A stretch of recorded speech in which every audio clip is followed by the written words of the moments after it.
seakan menjadi sebuah tanda perpisahan. Kritina Yun Abu Bakar, ibunda AKP Rianto Ulil Ansar bercerita bahwa putranya kerap menghubunginya lewat ponsel.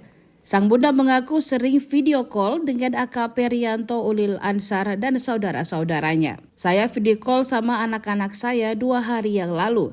Dia sering video call dengan adik-adiknya, begitu pula dengan keponakannya.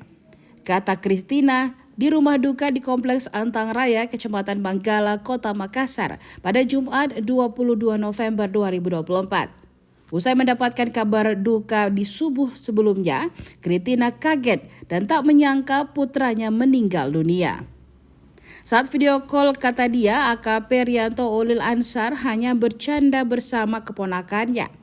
Sebelumnya diberitakan Kasat Reskrim Polres Solok Selatan AKP Ulil Ansar tewas ditembak oleh Kabak Operasional Polres Solok Selatan AKBP Dadang Iskandar.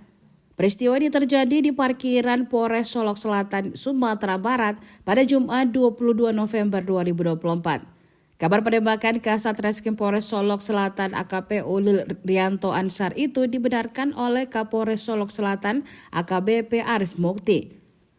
Saat ini dalam tahap pemeriksaan oleh Polda Sumatera Barat. Begitu juga dengan motif penembakan masih menunggu hasil pemeriksaan dari Polda Sulbar.